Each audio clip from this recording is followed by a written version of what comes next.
Hi everyone, Lorenzo from AE Focus Diesel Heaters. In this video, we'll be covering error codes 1 and 2 on the MZ model, going through all the possible causes and solutions. Error codes 1 and 2 indicate a startup failure.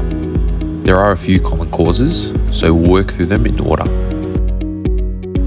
Most startup failures come down to a fuel supply issue, so here are a couple of things I recommend checking before moving on to anything else.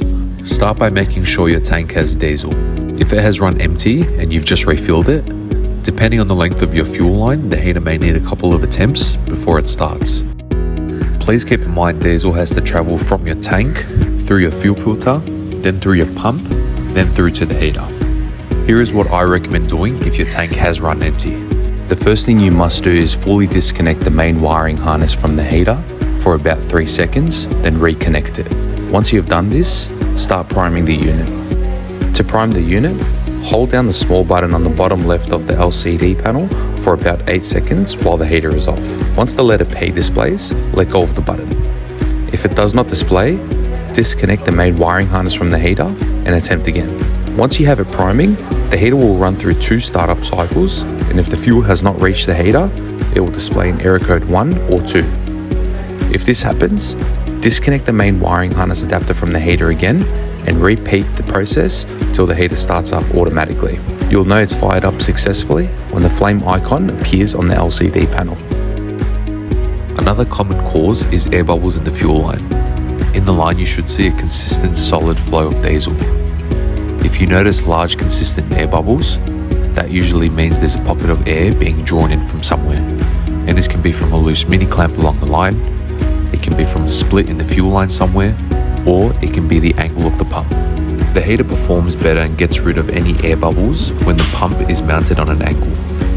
Ideally, the more close to a 90-degree angle, the better.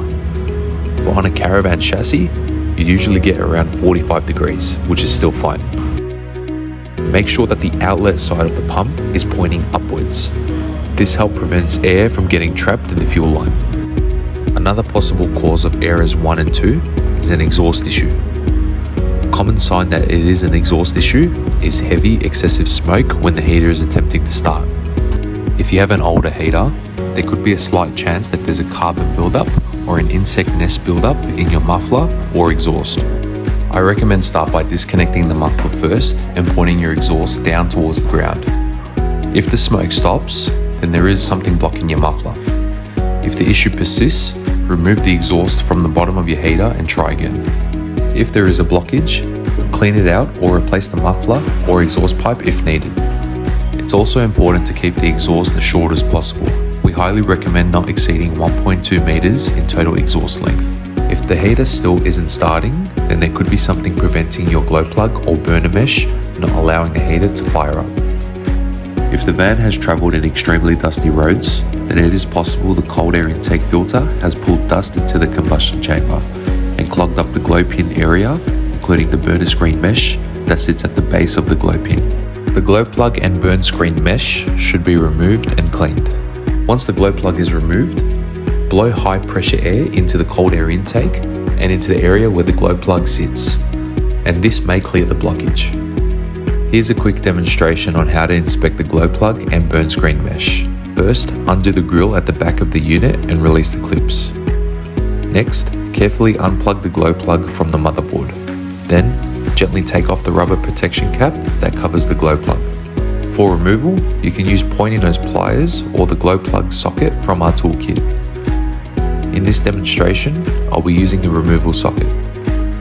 First, feed the wires through the provision of the socket, then position the socket over the glow plug until it has a firm grip. Use another tool through the top of the hole of the socket to loosen it. Then, continue removing it manually by hand. If everything looks fine, use a long thin hook to pull out the burner screen mesh. You can either give your existing one a clean or replace it with a new one, which is supplied in the glow plug toolkit as well. When reinstalling the burner screen mesh, make sure the seam of the mesh is positioned on the opposite side to where the fuel enters. This allows the diesel to spread more evenly across the mesh, helping the heater operate more efficiently. As shown in the video, this is the point where the fuel is injected, so make sure the seam is opposite to this side. Once you have done this, make sure the mesh is seated right at the bottom. If all of the following steps seem to fail, please contact us.